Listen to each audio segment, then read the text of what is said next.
Assalamualaikum warahmatullahi wabarakatuh. Saya mahasiswa dari Unusida di Universitas Nahdlatul Ulama Sidoarjo. Kenalkan, nama saya Muhammad Ilham Siraj Zahruddin dengan NIM 23424036. Kelas saya IF 24B, kelas malam. Oke, jadi di sini saya akan memperkenalkan tentang struktur data. Apa itu struktur data? Di sini bisa diketahui struktur data adalah proses menyimpan, mengorganisasi, dan mengelola data di dalam komputer agar data dapat digunakan secara efisien. Dalam dunia informatika, struktur data sangat penting karena menentukan bagaimana data diakses, disimpan, dan dimanipulasi. Tanpa struktur data yang tepat, program akan menjadi tidak efisien dan sulit dikembangkan. Oke, jadi pengertian struktur data seperti itu. Selanjutnya, peran struktur data dalam informatika. Struktur data memainkan peran kunci dalam pengembangan perangkat lunak dan pemecahan masalah. Ada juga beberapa peran struktur data dalam informatika, antara lain efisiensi, organisasi, optimasi, dan pemecahan masalah. Apa itu efisiensi? Efisiensi adalah memungkinkan akses dan modifikasi data dengan cepat. Ada pula organisasi.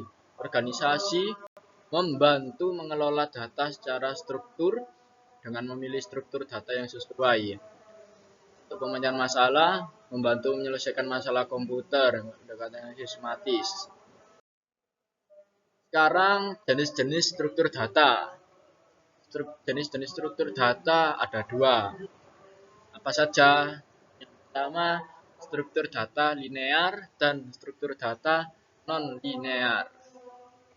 Oke, untuk yang struktur data linear adalah struktur data yang disusun secara berurutan.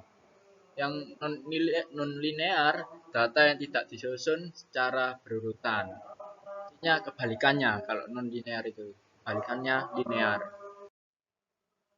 Contoh dari struktur data linear ada 4. Apa saja? Ada array, stack, linked list, queue. Apa itu array? Array adalah kumpulan data dengan tipe yang sama, disimpan secara berurutan. Stack, prinsip LIFO, last in first out, digunakan untuk operasi undo atau backtracking. Linked list, data terhubung melalui pointer memungkinkan penyimpan dan penghapusan yang fleksibel.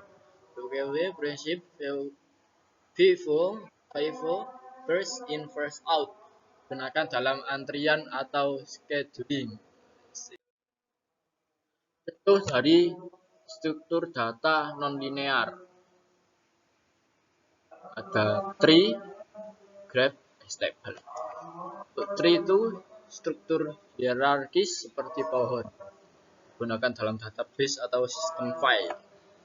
Graph, kumpulan node yang terhubung, digunakan dalam jaringan sosial atau peta. Stable menggunakan fungsi hash untuk mengakses data dengan cepat, sering digunakan dalam pencarian. Contoh penggunaan struktur data dalam aplikasi nyata. Untuk array, digunakan dalam aplikasi pengolahan untuk menyimpan pixel, linked list, dipakai dalam playlist musik, di mana lagu-lagu terhubung satu sama lain. Stack digunakan dalam fitur undo pada aplikasi pengeditan teks. Nah, untuk contoh yang QE, tree, graph ada di slide selanjutnya. Nah, ini lanjutan contoh penggunaan struktur data dalam aplikasi nyata. Selanjutnya, ini lanjutannya yang tadi. QE diterapkan dalam sistem antrian printer atau scheduling proses di sistem operasi. Tree digunakan dalam struktur folder komputer atau algoritma pencarian biner. Graph dipakai dalam aplikasi navigasi seperti Google Maps untuk mencari rute terpendek. Oke. Di sekian pengertian tentang struktur data. Untuk kali ini mungkin saya rasa cukuplah untuk pembelajaran kita. Di sini sama-sama belajar. Saya juga masih belajar. Oke, sekian dari saya. Wassalamualaikum warahmatullahi wabarakatuh. Bye bye sobat.